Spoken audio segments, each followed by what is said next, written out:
खबर में खुश आमदीद। मैं हूँ आपका होस्ट सईद काजी और मेरे को होस्ट है मियाँ शाहिद साहब। कुछ खबरें और फिर खबरों की तफसील की तरफ बढ़ेंगे। तुर्की और पाकिस्तान के मुआहदे गेम चेंजर होंगे। बड़ी हमारी ख्वाहिश है ये गेम चेंज हो जाए और मुल्क के अवाम के लिए भी, क्योंकि सी पैक के बारे में भी यही कहा जा रहा था। बहरहाल मुंतज़िर हैं, हम इस पर बात करेंगे, इसमें क्या पोटेंशियल है।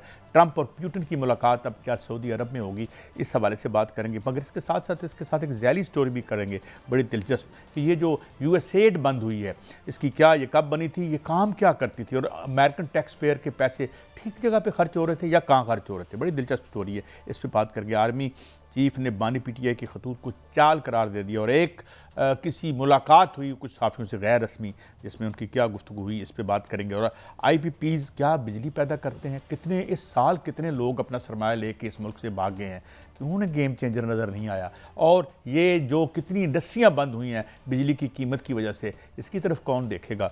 तो बहरहाल गेम चेंज हुई है या नहीं हुई, या होगी या नहीं होगी, इस पर तो बात करते हैं। मियाँ साहब पहले आ जाते हैं, तो स्टोरी आपने दी थी बुनियादी तौर पर दफाई मुआहदे हैं, वैसे तो बड़े पहले भी माशाल्लाह अच्छे काम किए हैं तुर्की ने, ये लाहौर वगैरह की सफाई उन्होंने की है तुर्की ने। तो अब आपके पास क्या तफसील है, नए कौन से इनकलाबात जो हैं वो हमारी तरफ बढ़ रहे हैं मियाँ साहब?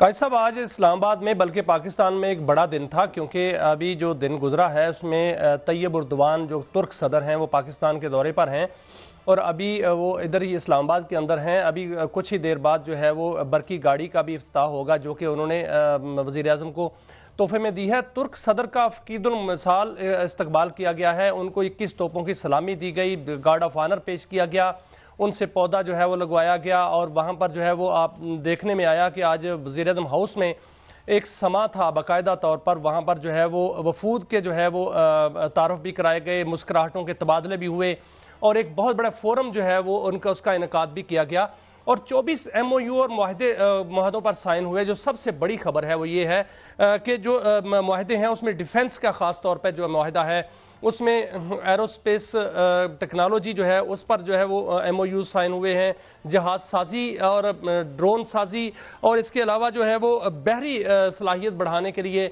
जो है वो MOUs जो हैं उस पर दस्तखत किए गए हैं।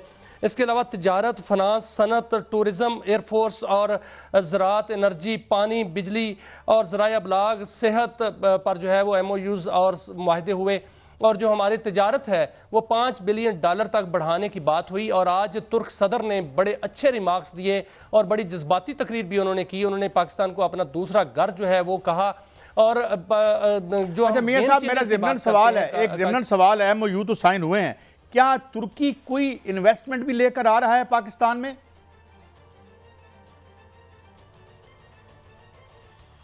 काजी साहब देखें, जो मुआहदे हुए हैं उसमें सबसे बड़े जो मुआहदा है वो डिफेंस से मुतल्लिक है और वो मुआहदों में ये है कि अगर वो मुआहदे जो हैं वो हो जाते हैं और हो गए हैं और उस पर अमल दरामद होता है और जो हो जाएगा वो उससे जहाज़ साजी अगर पाकिस्तान और तुर्की के अंदर होती है, पाकिस्तान में जहाज़ जो हैं वो 5th जनरेशन टेक्नोलॉजी के जहाज़ और वो जहाज़ जो AI गाइडेड होंगे वो बनेंगे पाकिस्तान के अंदर और तुर्की के अंदर भी उसके पार्ट्स बनेंगे।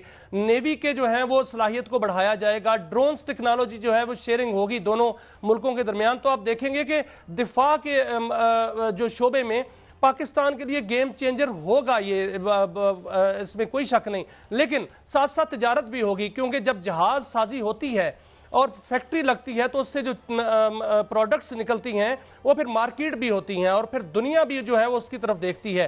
तो ये बहुत बड़ा एक प्रोजेक्ट है, जब ये होगा और अमली तौर पर सामने आएगा तो फिर ये जो है इसके गेम चेंजर होने का पता चलेगा कि ये पाकिस्तान और तुर्की के दरमियान तिजारत को कहाँ तक लेकर जाता है और खित्ते में जो डिफेंस का तवाज़न है, जो ताकत का तवाज़न है उसको किस तरह बरकरार रखता है। क्योंकि भारत के अंदर इस वक्त वावेला मचा हुआ है और भारतीय मीडिया भी और भारतीय दानिश्वर जो हैं अपनी तरफ से जो सो कॉल्ड दानिश्वर हैं वो उन्होंने वावेला मचाया हुआ है कि पाकिस्तान ने बहुत बड़ा मुआहदा कर लिया है, बहुत बड़े डिफेंस के मुआहदे हो रहे हैं और ताकत का तवाज़न बिगड़ जाएगा। भाई भारत जो है वो खुद ताकत का तवाज़न बिगड़ने में जो है उसकी काज है। और पाकिस्तान जो है वो ताकत के तवाज़ुन को बरकरार रखने के लिए और अपनी डिफेंस के लिए जो है वो सलाहियत हासिल करता है। बहरिया जो है तुर्की की काजी साहब वो बहुत पुरानी बहरिया है और तुर्की के पास बहरी सलाहियत में बहुत ज़्यादा पोटेंशियल है, और वो पोटेंशियल जब पाकिस्तान के साथ शेयर होगा तो हमारी जो समंदरी हदूद हैं ना सिर्फ वो महफूज होंगी, बल्कि भारत जो है वो जो कहता है कि हम बहरी तौर पर जो है पाकिस्तान से बरतरी हासिल रखते हैं, लेकिन नहीं, अब जो चाइना के साथ और तुर्की के साथ जो माहदे हुए भी हैं और तुर्की के साथ और चाइना के साथ जो टेक्नोलॉजी शेयर हो रही है उससे पाकिस्तान की बहरी कुव्वत जो है वो बहुत बढ़ जाएगी, और वो कुव्वत जो है वो एटमी कुव्वत जो है वो भी बढ़ जाए, क्योंकि एटमी कुव्वत तो हम हैं, एटमी असला बरदार। जो एक दो चीजें और हैं, एक तो उनके पास बड़े जदीद टैंक्स हैं, फिर दूसरा बताया जा रहा है कि जो उनकी ड्रोन टेक्नोलॉजी है वो दुनिया में सबसे ज़्यादा एडवांस है, और वो खबर आई थी कल भी हमने शेयर की थी कि जो सबसे बड़ा मिसाइल है, जो सबसे बड़ा ख़तरा है, जिसने वारफेयर चेंज कर दिया, मॉडर्न वारफेयर को तब्दील करके रख दिया है, उसने हाइपरसोनिक मिसाइल को भी गिराने का तजुर्बा किया। मगर एक और बात मैं एक और एंगल से पूछना चाहता हूँ, वो भी हमारे नाजरीन सुनना चाहेंगे। ये क्या बात की उन्होंने गज़ा के बारे में, और गज़ा के बारे में जो एक जारियाना पॉलिसी अमेरिका और ट्रंप रखे हुए हैं, इसके जवाब में, और फिर ख़ास तौर पर जो उसकी एम्बिशन है इजराइल की शाम में घुसने की, इस हवाले से क्या कोई यानी आपके पास कुछ इसकी सेंस भी बन रही है? देखें काजी साहब, आज मुझे तैयब अर्दवान जो हैं वो एक आलमी लीडर के तौर पर नजर आए, और उन्होंने जो तकरीर की वहां पर उन्होंने बाकायदा कहा कि जो गजा के हवाले से और फ़लस्तीन के हवाले से हमारा मौक़िफ़ वही है जो मशरक़ वस्ता का मौक़िफ़ है, और तुर्की का मौक़िफ़ जो है वही है जो पाकिस्तान का मौक़िफ़ है। और उस पर उन्होंने कहा कि जब तक आज़ाद रियासत वहाँ पर फ़लस्तीन की कायम नहीं हो जाती, हमारा मौक़िफ़ वही रहेगा जो पहले है। और इस हवाले से उन्होंने वाज़ेह पैगाम दिया है कि गज़ा पर जो है वो उम्मत मुसलमा जो है वो इकट्ठी है। और इसके अलावा आप सब देखें काजी साहब कि पाकिस्तान के अंदर अब तैयब उर्दवान आए हैं, इसके बाद शी जिनपिंग आएंगे, उसके बाद जो है पुतिन आएंगे, बड़े बड़े दौरे जो है वो पाकिस्तान में होंगे, और ये पूरी वर्ल्ड जो है ये कहां से खबर आई है मियां साहब जो है वो इकट्ठी हो रही है? ये क्या ये कहां से खबर आई है, जो बड़े लीडरों की आमद की बात कर रहे हैं आप? देखें काजी साहब, जब सदर आसिफ अली जरदारी वहां पर गए तो उन्होंने शी जिनपिंग को दावत दी, तो उन्होंने कबूल की पाकिस्तान में दौरा करने की। डेट तय नहीं हुई अभी, जल्द पाकिस्तान उनका दौरा भी जल्द पाकिस्तान में, डेट अभी मुकर्रर नहीं हुई, लेकिन डेट मुकर्रर हो जाएगी। इस पर वर्किंग जो है दोनों तरफ से हो रही है, क्योंकि जब कोई सदर जो है वो मूव करता है पाकिस्तान में, जब वो आएंगे तो बहुत से मुआहदे जो हैं उस पर दस्तखत होंगे, और सी पैक का जो दूसरा मरहला है उसको बाकायदा तौर पर अमली तौर पर जो है वो चलाने पर बातचीत होगी। और ग्वादर एयरपोर्ट और ग्वादर सी पोर्ट जो है उनको बाकायदा तौर पर ऑपरेशनल उस वक्त हो चुकी होंगी, तो वो सारा सम्राट जो है वो उस वक्त नजर आ रहे होंगे जब शी जिनपिंग आएंगे। तो शी जिनपिंग ने दावत कबूल कर ली है, वो पाकिस्तान आएंगे। पुतिन के बारे में भी, रूसी सदर जो है उसके बारे में भी कहा जा रहा है, सफारती जराए बताते हैं कि उनका भी जल्द दौरा पाकिस्तान में होगा, और जो बड़ी मुलाकातें होंगी वो एक जिसमें जो है वो दुनिया एक मैं जो बात कर रहा था कि ना सिर्फ एक बर्बरियत के खिलाफ जो है इकट्ठी हो रही है, बल्कि पाकिस्तान जो है वो इज्तिमाई तौर पर बड़ी अहमियत का हामिल हो चुका है। और बड़ी दो बातें करके मैं इसकी स्टोरी के दूसरे पहलू पे जाता हूँ। पहली बात तो ये कि अब तक तो जो उम्मत मुस्लिमा जिसे हम कहते हैं बिल्कुल खामोश तमाशाई थी, जब इसको उन्होंने तहोतेक करके उसको एक रबल का ढेर बना दिया गज़ा को। बहुत अफसोसनाक है, हकीकी ताकत भी हमारे पास, हर चीज़ है इस इस्लामी दुनिया के पास। अब आइंदा कल ये क्या करेंगे, that has yet to be seen. अच्छा, अब आगे बढ़ते हैं। अब दो स्टोरीज़ करनी हम इसी एक तो ट्रंप पुतिन मुलाकात सऊदी अरेबिया में गालबन हो रही है, और उसमें जो है वो अमेरिकन एस्टेब्लिशमेंट की मर्ज़ी के ख़िलाफ़ शायद मुलाकात ये होगी, और फिर यूक्रेन की जंग भी बंद करना चाहता है, मगर ट्रंप उसके बदले में वो सारे मिनरल्स भी मांग रहा है। इधर से वो हमें प्यार भी करता है, उधर से उनकी जेब काटने का भी सिलसिला है। तो क्या लगता है, क्योंकि जेब अगर काटेगा कोई यूक्रेन की, तो वो तो फिर मुराद, मैं एक मुहावरतन बात कर रहा हूँ, वो तो फिर चूंकि उनके सर पे तो खड़ा है पुतिन, वो करीब है, वो उसकी कॉलोनी में जाएंगे। तो ये क्या क्या क्या नजर आ रहा है आपको, ये जो डेवलपमेंट हो रही है अमेरिका और देखें, मैंने जब ये खबर पढ़ी और मैंने जो सारी खबर जो है वो आज उसका जायजा लिया है, तो उससे मुझे ये नजर आया कि पुतिन एक जीते हुए शख्स की तरह जो है वो बात कर रहे हैं, और ट्रंप जो है वो हारे हुए शख्स की तरह जो है वो लीडर की तरह बात कर रहे हैं। क्योंकि जो जंग थी होना तो कहा तो ये जा रहा था कि पुतिन जो है वो शायद तरले करेंगे और मिन्नतें करेंगे कि जंग बंद कराओ, लेकिन अमेरिका ने उनको कहा कि जंग बंद कर दें। उन्होंने कहा कि ठीक है बात कर लेते हैं इस पे, लेकिन अमेरिका का जो मामला उनका जो मकसद है वो तो वहां पर कैफ है, कैफ का इलाका है, वहां पर की मदनियात हैं, लेकिन क्या सदर पुतिन जो है वो इसकी इजाजत देंगे कि अमेरिका जो है वो यहाँ पर आ जाए और जंग बंद हो? लेकिन दूसरी बात जो काश साहब जो उस मुलाकात में हुई, जो टेलीफोनिक गुफ्तगू, उसमें ये कहा गया सदर ट्रंप की जानिब से कि जो पुतिन है उनके साथ जो मुलाकात होगी वो सऊदी अरब में होगी और वहाँ पर जो है मोहम्मद बिन सलमान की मौजूदगी में होगी। और ये जो ज़राए हैं ये बता रहे हैं, सफारती ज़राए, कि मोहम्मद बिन सलमान जो है वो सालिस के तौर पर का किरदार अदा करेंगे। वो जो है वो जंग बंद कराने में या इस मामलात में जो है वो अपना किरदार अदा करेंगे। ये एक बहुत बड़ी अहमियत का हामिल अहमियत इख्तियार कर जाएगा सऊदी अरब इस मामले में, कि अगर एक अमेरिकन सदर और रूसी सदर जो है वो सऊदी अरब में जाकर जो है मामला तय कर रहे हैं, तो उसमें जो उनसर ये पाया जा रहा था कि शायद अमेरिका वहां पर आके कब्जा कर लेगा। या बात तो ये है ना, बात मुझे नाम नहीं याद, एक और प्रॉपर्टी टाइकून है जिसने कतर में जाके खासी जो है भगत की थी, इनको बड़ा सख्ती से कहा था कि जंग बंद करो। यानी इन तमाम लीडरों से ज़्यादा तो वो एक प्रॉपर्टी टाइकून जो दोस्त है ट्रंप का, वो अहम था जिसने ये जंग बंद करवाई और जंग बंद करा के अब लेकिन इधर जो है मामला दूसरा नजर आ रहा है। इधर ट्रंप जो खुद तरले कर रहा है तो खुद मिन्नतें कर रहा है। ये कह रहा हूँ कि अगर मैं इनको कंपेयर करूँ कर दें, और उन्होंने कहा कि ठीक है नहीं, मैं अगर कंपेयर करूँ, लेकिन मैं अगर कंपेयर करूं उसको, ट्रंप का जो दोस्त है, उसका फ्रेंड है, वो भी प्रॉपर्टी टाइकून है, वो उधर के छोटे मोटे, मतलब क्या कहूँ, मतलब रियाज साहब का नाम बार बार आ जाता है, बड़े हमारे तो वो रोल मॉडल है माशाल्लाह वतन अजीज़ में, कल तक थे, आजकल कुछ प्रॉब्लम में है, तो उसने जंग बंद करा दी और ये जो है ये देखते रह गए। बहरहाल अब ये देखेंगे कि क्या होता है और क्या नहीं होता, लेकिन ये कि अब मैं एक स्टोरी मियाँ साहब आपसे करना चाहता हूँ। बड़ा मैं क्यूरियस था कि जनाब ये देखो पूरी दुनिया में ये इमदाद देते फिरते हैं और बड़ी दुनिया चिल्ला रही थी कि ये यूएसएड क्यों बंद होगी, तो मैंने जाके जरा इसको देखा। ये पाकिस्तान के अंदर भी इसके जो हैं मुआहदे जो हैं वो जो हुए थे, ये पाकिस्तान के अंदर भी बंद हो गए हैं। ये वजह क्या बनी है कि मैं पहले तो इमदाद बंद कर दी गई है? मैं पहले तो आपको अर्ज कर दूं कि ये है क्या और ये करती क्या है, क्योंकि अमेरिकन अवाम की मेहनत कशों की ये टैक्स है, टैक्स के पैसे हैं। ये 1961 में जॉन एफ कैनेडी ने बनाई थी और ये बनी थी कोल्ड वार के पस मंजर में। कोल्ड वार के पस मंजर में यह था कि जो दुनिया दो हिस्सों में तकसीम थी, तो अमरीकी मफादात की निगहदाश्त के लिए ये पैसे इस्तेमाल होने थे। बाद में 89 में जो है सान इर्तहाल हो गया, आंझानी हो गया सोवियत यूनियन, तो उसके बाद इसने क्या किया, मैं आपको थोड़ी सी तफसील बताता हूँ। एक मेमो लीक हुआ है जिसके मुताबिक यूएसएड ने 2023 में 6200 सहाफ़ियों को पैसे दिए, मुबैना तौर पर 707 गैर सरकारी मीडिया इदारों को दिए, 279 मीडिया सेक्टर सिविल सोसाइटी के इदारों को ये फंड किया गया।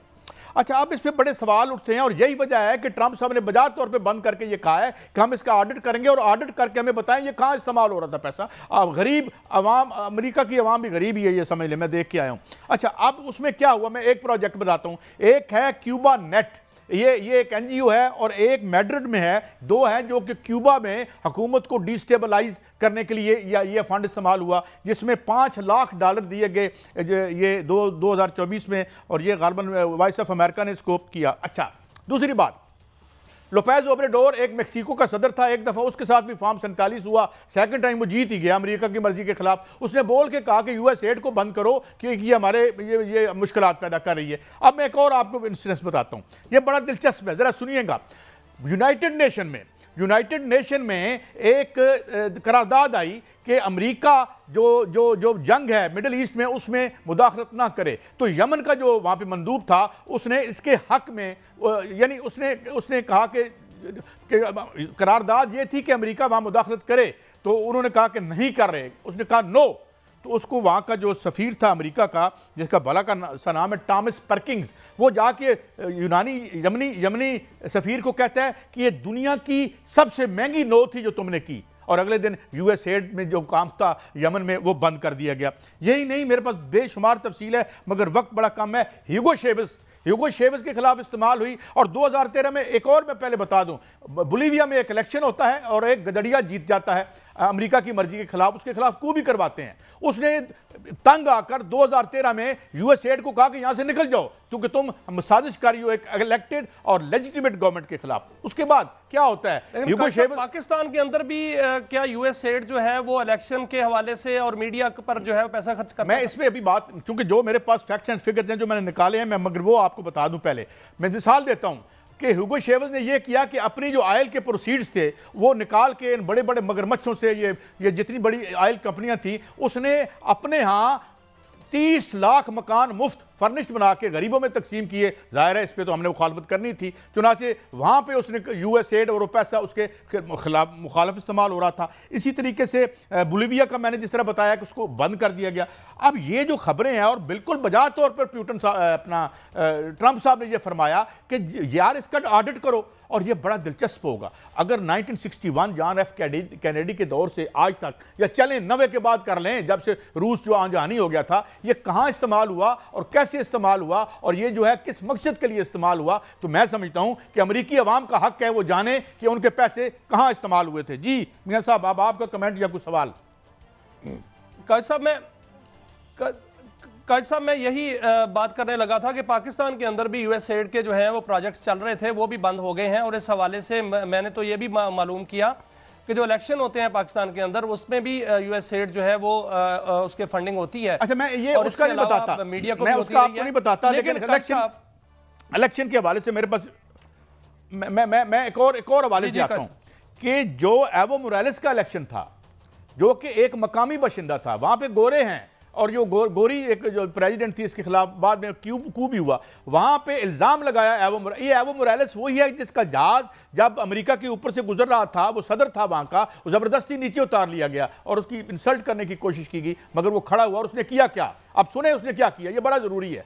उसने वहां पे लिथियम का बहुत बड़ा जखीरा है, उसने वो सारा पैसा जो बाहर ये इनकी मल्टीनेशनल लेके जा रही थी, उसने वहां, और आईएमएफ की रिपोर्ट है साहब, एक बड़ी खबर जो है वो सामने आई है। अमेरिका के अंदर तकर्रियां तो हो रही हैं, लेकिन सबसे बड़ी जो तकर्री है वो इंटेलिजेंस चीफ की होती है, और वो एक खातून को जो है इंटेलिजेंस चीफ बनाया गया है, जिसका नाम तुलसिया गबार्ड कहा जाता है उसको, और वो बड़ी मुतनाज़ा खातून जो है वो बताया जाता है इसको कि ये क्या हो रहा है, कैसी तकर्री है, इसके बारे में क्या? तुलसी गबार्ड है, ये भी इंडियन नजाद है। काश पटेल है, ये भी जो है ये उसके बड़े करीबी बडी हैं, और इनकी जो मैं बार बार दुर्गत बन रही है कायमा कमेटियों में, उससे लगता है कि बिल्कुल अमेरिकन एस्टैब्लिशमेंट के अंदर ठन गई है। ये बाहर तो लड़ाई बंद कर रहे हैं। ब्रेक्स पे जाने से पहले ये बता दूं कि अमेरिका के अंदर की जो रूलिंग एलीट है और जो एस्टैब्लिशमेंट है, उसकी जो ये खौफनाक लड़ाई है अंदर की, ये क्या होगा, क्योंकि हर उस बंदे को वो अपॉइंट कर रहा है जो अमेरिका की जो रवायती एस्टैब्लिशमेंट है, ये डीप स्टेट है, उसकी मर्जी और मंशा के खिलाफ है। क्या गुल खिलाएगी, वक्त बताएगा। ब्रेक के बाद हाजिर होते हैं, और बहुत सी खबरें इस पर बात करेंगे।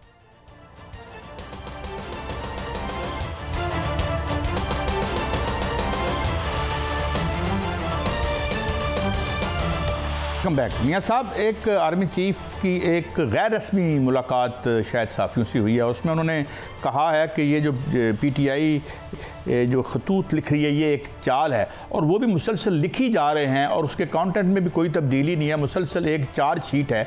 जबकि एस्टैब्लिशमेंट या गवर्नमेंट की तरफ से आर्मी की तरफ से आर्मी भी आपस में बात करें, सियासतदान बात करें, अब वो मानते ही नहीं है कि भाई कोई इख्तियार वज़ीर-ए-आज़म साहब के पास है, यानी ये तो आपकी सवाबदीद है।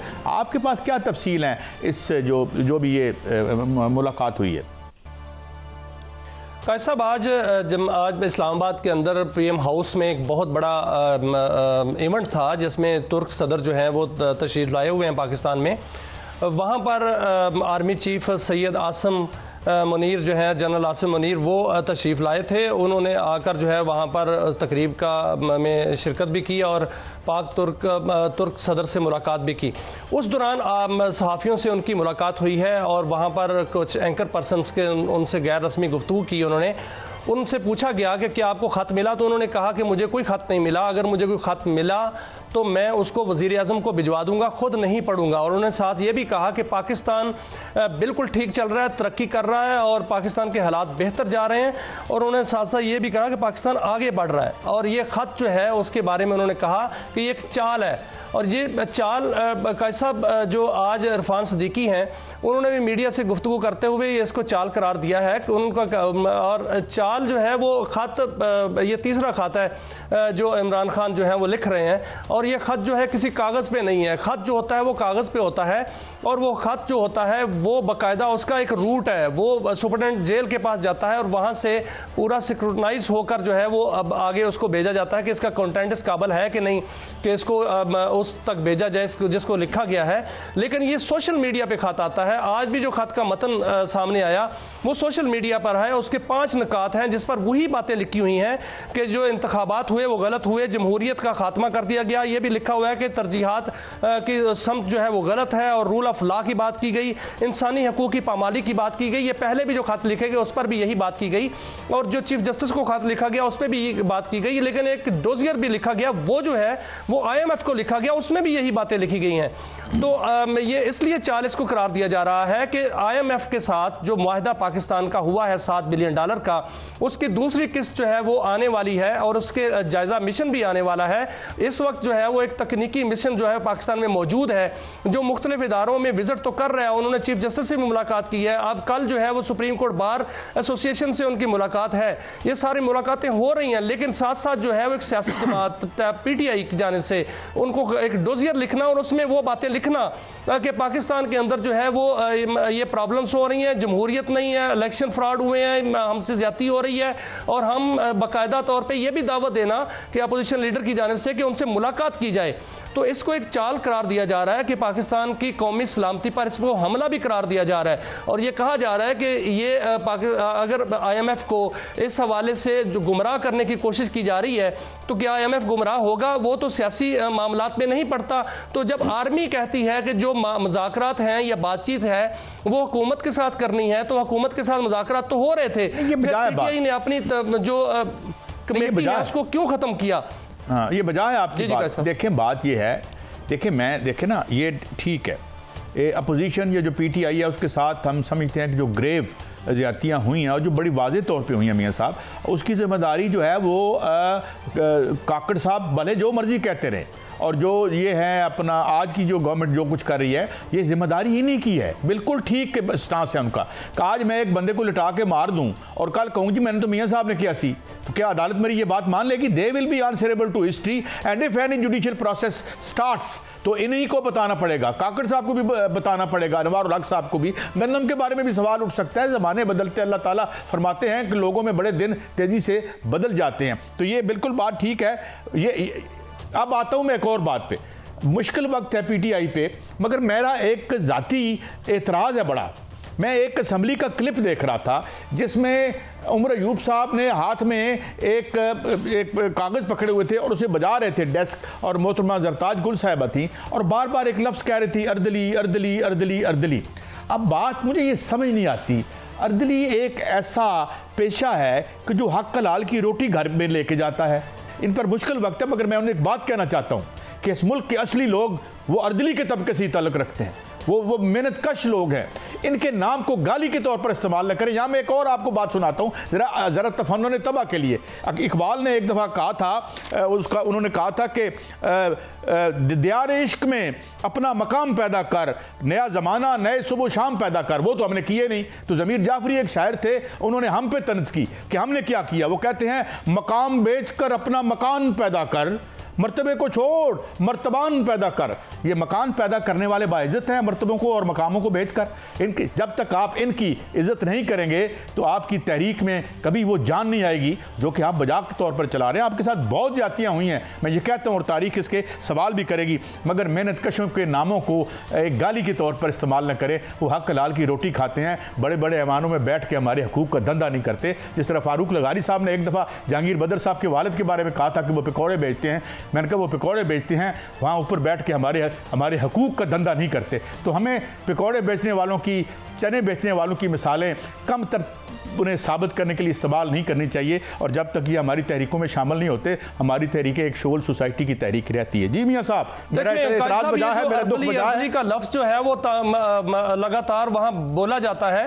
असल में इनको मौका जो है ना वो नहीं मिल रहा अभी। अगर इनको मौका मिल जाए तो ये भी बन जाए। ये लड़ाई असल में यही है। नहीं मियाँ साहब, मैं ये कहता हूं, असल में वो जो अर्दली हैं वो तो मेहनत कश होते हैं, लेकिन ये मेहनत कश नहीं है। लोग ये जो असेंबलियों में बैठे होते हैं ये मेहनत करके नहीं आते, ये लोगों को इस्तेमाल करके आते हैं। नहीं, आई कंसीड। एक मैं बात बता दूं, ये पाकिस्तान के कॉन्स्टिट्यूशन के तहत इस हुक्मरान तबके ने जो कानून बनाया है उसमें पीटीआई के साथ ग्रास ज्यादतियां हो रही हैं। मैं बिल्कुल लाइव बैठा हूं, ये बिल्कुल नहीं, बिल्कुल मैं ये मुश्किल में है। और हमने जितनी भी हमने इनकी लाइट कर सकते थे हमने किया है सब कुछ। मगर मैं ये कहता हूं कि अपनी सोच और फिक्र के तरीके को बदलें, इस मुल्क के असल लोगों को अपने साथ जोड़ें, उनको दूर मत करें, क्योंकि ये एजेंट ऑफ चेंज है। ये मेरे जैसे मिडिल क्लास ये और चिट कपड़िए जो है ना, इनके तो पाँव कीचड़ में और आंखें आसमान पे होती हैं। ये सारी जिंदगी तबका बदलने की चक्कर में रहते हैं। मगर तारीख में जितनी बड़ी तरीके जोड़ेगा कौन? वोट किससे लेते हैं? वोट तो उन्हीं लोगों से लेते हैं ना जिनको बाद में इस तरह का तनकीद का निशाना और तस्हीक का निशाना बनाते हैं।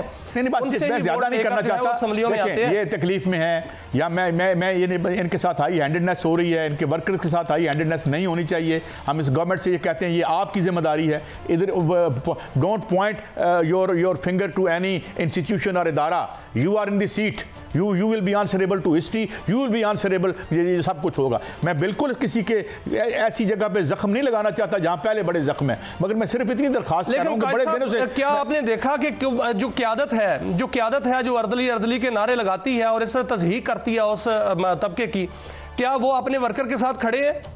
क्या उन्होंने अपने वर्कर के साथ जो है वो उनके मुकदमात लड़े हैं? क्या वर्कर को उन्होंने ऐसे नहीं छोड़ दिया, तनहा नहीं छोड़ दिया?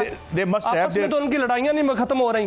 नहीं, they must have their feelings. ऐसा ही होता है, फिर बस बातें करके गुजारे होते हैं। उनकी फीलिंग्स हैं, मैं ये नहीं कहता बाकी किस पार्टी की फीलिंग्स नहीं है। मुझे बताएं, सारे तो तबका बदलने आते हैं। मेरे साथ थे वो भूटानी साहब जो स्पीकर थे बलूचिस्तान असेंबली के। उन्होंने कहा भाई एक दफ़ा जो साइकिलों पे आए थे अंदर, ये उनकी मैं कोट कर रहा हूँ वर्बैटम, दुनिया टीवी पे था मैं, तो उन्होंने कहा कि जब वो निकले असेंबली के बाद तो 6 जीपस्टर लेके गए थे। ये उन्होंने कहा था, असलम भूटानी गालिबन उनका पूरा नाम था। तो ये है, तो इसलिए मैं ये समझता हूँ कि आप इन लोगों की इज्जत करें, इनके नारों को। मेरे इल्म में एक वकील साहब हैं जिन्होंने मुकदमा लड़ा है, उन्होंने करोड़ों रुपए लिए हैं, वो किसी भी वर्कर के लिए वो नहीं गए। मुझे बताएं कि सेक्रेटरी जनरल सलमान अकरम राजा साहब किस वर्कर के मुकदमा लड़ने के लिए गए हैं?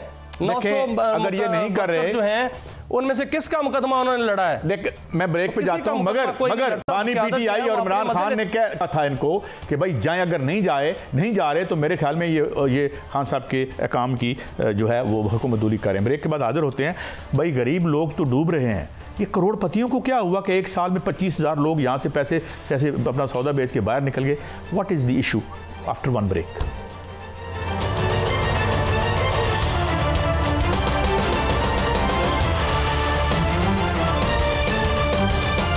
वेलकम बैक नाज़रीन। माइग्रेशन 2 किस्म की होती है, और जो दुनिया में जो असाइलम लेते हैं या चाहते हैं, एक तो कहते हैं ये एक इकनॉमिक असाइली है, मतलब ये इसकी ज़िंदगी को ख़तरा नहीं था, ये बस मैशत की वजह से भाग के आया है। मगर सवाल ये है, तो ये तो गरीब तबकों के लिए था। अब मैं एक खबर देख रहा हूँ कि 24 में 25,000 लोग जो हैं वो अपना सरमाया लेके, कहा जा रहा है, वो चले गए। और इसके साथ 187 कारखाने जो हैं ख़ास तौर पर इसके कपड़ा बनाने वाले, वो बंद हो गए। अच्छा भाई क्यों? वो पता चला, वो कहते ये हैं कि जनाब ये जो बिजली के 60-70 रुपये का जो भी टैरिफ है मुबैना तौर पर 5 ऊपर हो सकता है, ये सस्टेनेबल नहीं है, और हम इस कास्ट ऑफ प्रोडक्शन पे हम दुनिया में कम्पीट कहीं नहीं कर सकते। मेरा नहीं ख्याल मियाँ साहब कि ये जो IPPs के मुआहदे थे, मैं माफ़ी चाहता हूँ if you think I am sounding a little bit scenic, ये किसी अर्दली ने तो नहीं किए थे ये मुआहदे, हैं जी, ना किसी मेहनत कश ने किए थे, ना किसी पियोन ने किए थे। और अब ये आलम है, और जो आज के नैब के चीफ ने जो एक अच्छी खबर दी है हमें कि जनाब हम 6 सालों में हम 1-2 ट्रिलियन डॉलर की इकानमी बन सकते हैं, वो बड़ी अच्छी बात है। वैसे in the long run we are all dead and we are being fed with these and such stories since जब से हम पैदा हुए हैं। मगर सवाल ये है कि ना हम IPPs के लोगों को पकड़ सके, ना मुआहदे खोल सके, और खुद गवर्नमेंट में बैठे हुए लोग खबरें छपी कि इस पार्टी के इतने हैं, इस पार्टी के इतने हैं, और ऑल रूलिंग पार्टी और इवन अपोजिशन के भी हाथ नहीं लगा सके हम, और आज शोर मचा रहे हैं कि एक नया गेम चेंजर आ गया है। और भाई गेम चेंजर उस दिन होगा जब वो लोग जिस जगह नाजायज तौर पर बैठे हैं they are put out of business, जब तक हम नहीं करते और जहां फिर आके ये अर्दली और इस कमाज के लोग नहीं बैठते, काम तो ठीक नहीं होगा। पैसे वाला भी डर के भाग रहा है, गुरबत वाला भूख से डर के भाग रहा है। मियां साहब देखिए काजी साहब, मैं पहले इस खबर पे आता हूं कि जो चेयरमैन नैब ने बयान दिया है, उन्होंने कहा है कि 25,000 लोग जो हैं वो अपना भारी सरमाया, उन्होंने बात की भारी सरमाया लेकर जो है वो मुल्क से पिछले साल चले गए और मुल्क छोड़ गए। अब भारी सरमाए से क्या मुराद है? जो आपने बात की कि माइग्रेशन जो है वो दो किस्म की होती है, मैं कहता हूं कि वाकईतन दो किस्म की होती है। एक होती है कि वो कारोबारी तबका जो कि मुल्क से बाहर चला गया, वहां उन्होंने इन्वेस्टमेंट की या शहरियत ली। दूसरी ये होती है मनी लॉन्ड्रिंग, दूसरी होती है करप्शन, जो उन्होंने करप्शन की, यहां से करप्शन का पैसा बाहर लेके गए। आज कायमा कमेटी के अंदर एक इंकशाफ हुआ कि सोलर पैनल्स की दरामद में 18 अरब रुपए से जायद की मनी लॉन्ड्रिंग हुई है। एक कंपनी जो 2000 रुपए सिर्फ उसकी मालियत थी, उसने 3 अरब रुपए की जो बैंक ट्रांजैक्शंस की, और इसके अलावा जो 18 अरब रुपया है वो जो पैनल है वो चीन से खरीदे गए, लेकिन वो पैसा जो है वो 10 मुल्कों में गया, जिसमें अमेरिका भी है, तुर्की भी है और दीगर ममालिक हैं, तेहरान भी है, वहां पर पैसा जो है वो गया। ये जो पैसे की लैंडिंग इस तरह हो रही है, मनी लॉन्ड्रिंग, वो अगर इस तरह जो खौफनाक खबर जो है वो चेयरमैन नैब ने दी है, अगर इसको देखा जाए तो इसका मतलब यह है कि 25,000 अरब रुपया मुल्क से निकल गया एक साल में। तो 25,000 अरब रुपया बहुत बड़ी अमाउंट होती है काजी साहब। अगर ये मैं आप गया तो इसका मतलब ये है, एक मैं स्टोरी बताऊं आपको। जब ये पीटीआई की गवर्नमेंट थी और बड़ा लोगों का ख्याल था कि ये बाहर से इतना पैसा उठा के ले आएंगे, तो हमारे मुअज़्ज़ज़ जो मेहमान होते हैं और बहुत बड़े स्कॉलर हैं डॉक्टर इकराम उल हक, उन्होंने मुझे एक इदारे का नाम बताया, मैं कल या नेक्स्ट में आपको उसका नाम भी बता दूंगा, जो बाकायदा मैंडेटेड है अंडर यूनाइटेड नेशन, और उस वक्त 8,000 वकील उसके तहत काम करते थे। बदयांती क्या हुई, मैं आप याद दिलाता हूँ इनको ना, ये कहते हैं हमसे गलतियाँ हुई। वो बाकायदा मैंडेटेड है और हर पाकिस्तानी नेशनल को अगर उसको हायर कर लिया जाता, जो कि बाकायदा यूनाइटेड नेशन वो सारे का सारा काला पैसा, अकाउंट नंबर सब कुछ निकाल के हमें बता देते, जो बताया जाता है यहाँ के 100 से 200 बिलियन डॉलर के करीब यहाँ से इलीगल गया है। मगर क्या हुआ कि उनको पता था कि जनाब इधर तो फिर साड़ियाँ पार्टियाँ भी बीच में निकल आएंगी, मतलब है साड़ा बंदा भी ना मारा जाए किधरे, साड़ा बंदा थेरी तो आपने सुनी हुई है ना। तो बात यह है कि जब तक कोई ऐसा आदमी जिसके कोई बाहर अकाउंट ना हो, जिसके कोई वेस्टेड इंटरेस्ट ना हो, जब तक वो पावर में आए और फिर वो अपने सारी मशीनरी वो रखे, जो मशीनरी जो है उसका कोई वेस्टेड इंटरेस्ट ना हो, तो यहाँ क्या होता है? अभी FBR कह रहा है, तो FBR में मुझे FBR आज अगर करना चाहे तो कितने दिन लगेंगे? क्या हमें नहीं मिल सकती वो लिस्ट? 11 बिलियन डॉलर एक कानून पास हो गया, आज काबीना ने कानून पास कर दिया है। वो ये है कि जो बाबूज हैं 17वें ग्रेड से लेकर 22 ग्रेड तक, उनके असासे जो हैं वो उस वेबसाइट पे डाले जाएंगे और उनके असासे जाहिर किए जाएंगे, और वो अगर असासे वाकईतन जाहिर हो जाएं तो वाकईतन पाकिस्तान में पता चलेगा कि बाबूज के पास कितना पैसा है। मैं आज जरा बात कर लूं आपसे, मुझे ये बताएं, यहाँ एक मौसूफ चीफ जस्टिस हुआ करते थे, हम उनसे रसीद नहीं ले सके, चले गए आजकल माशाल्लाह नजर नहीं आते। यहाँ कोई रसीद ली हमने किसी से? और सारी मतलब लड़ाई इसी काम की है। जितनी भी रसीदें हैं ये पैसे तो ले गए, कौन देता है? वो हमारे ऐसे चीफ जस्टिस साहब ये तो पैसे बाहर ले गए, ये तो बड़े लोग थे, ये तो करप्शन करके ले गए या वहां कारोबार कर लिया या शहरीतें ले गए। लेकिन वो लोग जो पाकिस्तान के अंदर बेरोजगार हो रहे हैं, 5 लाख खानदान जो है वो बेरोजगार हो चुका है इन दिनों में। 187 टेक्सटाइल मिल्स बंद हो चुकी हैं काजी साहब, और वो बंद इसलिए हुई हैं कि बिजली की कीमतें एक मिल के लिए 60 से 70 रुपए फी यूनिट है, और जब वो 60 से 70 रुपए फी यूनिट पर बिजली इस्तेमाल करते हैं तो उनकी पैदावारी लागत इतनी बढ़ जाती है कि वो कम्पीट ही नहीं कर पाते, तो फिर वो बंद हो जाते हैं। 187 कारखाने बंद होने का मतलब क्या है कि 5,60,000 जो बेरोजगार हो गए खानदान। लेकिन इसमें IPPs जो हैं उन्होंने ये सारा उनका किया दरा है, वो 2% पे चलते थे, 3% पे चलते थे, चलते ही नहीं थे। अब ये है मामला कि हुकूमत चाहती है कि बिजली की कीमतें कम की जाएं और इस पर काम भी हो रहा है, टास्क फोर्स जो है काम भी कर रही है। लेकिन अगर बिजली की कीमत जो है वो 25 से 26 रुपए फी यूनिट हो जाए तो फिर ये कारखाने दोबारा चलने शुरू हो जाएंगे, हमारी जो है टेक्सटाइल दोबारा जो है वो ऑर्डर्स मिलने शुरू हो जाएंगे। क्योंकि पाकिस्तानी जो टेक्सटाइल है वो कम्पीट करती है तुर्की के साथ भी, वो कम्पीट करती है यूरोप के साथ भी, वो कम्पीट करती है दीगर ममालिक के साथ भी।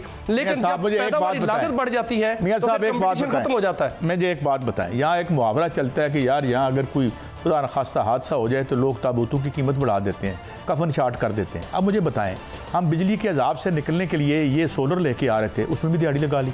और ये मैं नहीं कह रहा, FBR बता रहा है आपकी कायमा कमेटी को। मुझे ये बताएं ना यार, इनसे हम क्या उम्मीद लगा के रखें, हम क्या उम्मीद कर सकते हैं? और उसकी वजह वो ही है जो यहाँ बार बार कह गए हैं, या डॉक्टर कराम उल हक कह गए हैं और बहुत लोग कह गए हैं, हफीज़ पाशा साहब, ये जो नेक्सस है सियासी ताकत का, कारोबार का, हमें तो था भाई रेगुलेटरी। लेकिन इसमें एक खैर का पहलू जरूर निकला है, वो ये निकला है कि टास्क फोर्स ने काम करना शुरू कर दिया है। उन्होंने बहुत से नेगोशिएशन कर ली हैं और बहुत से नेगोशिएशन हो रही हैं, बहुत से IPPs बंद हो गए हैं।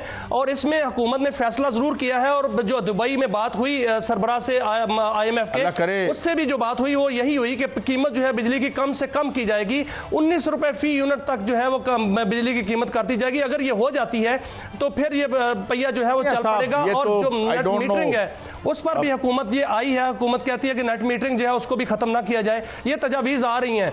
दूसरी जानब NAP के चेयरमैन ने जो एक खौफनाक खबर दी, साथ साथ उन्होंने खुशी की खबर भी दी है। उन्होंने ये कहा है कि हमारा जो चावल है वो $3.8 बिलियन इससे ज़र मुबादला कमाया जा सकता है और ज़रूरी प्रोडक्ट्स जो है उससे $9 बिलियन जो है वो सालाना कमाया जा सकता है। 6 सालों में हमारी जो इकॉनमी है वो 1000 ट्रिलियन की हो सकती है। मुझे ख़त्म करना है। और देखें, एक ज़माने में मैं ऐसे ही बच्चों को कुछ ट्यूशन वगैरह पढ़ाया करता था, तो वो उसमें ना हम पढ़ाते थे फ्यूचर टेंस, गा, गे, की, कैन, सकना। हैपन होगा नहीं होगा, होगा या नहीं होगा। एक बहुत बड़ा सवाल छोड़े जा रहा हूँ कि ये लोग, क्या हमारी ज़िंदगी तो बदल सकती है चंद दिनों में, क्या ये बदलने हम चाहते हैं? अगर ये सब कुछ बदल गया तो फिर इनका क्या बनेगा? बहरहाल इस बात पे हम फ़िक्र मोतरेज़ा पे प्रोग्राम ख़त्म करते हैं। मंडे को, अगले मंडे को फिर मिलेंगे। अल्लाह हाफ़िज़।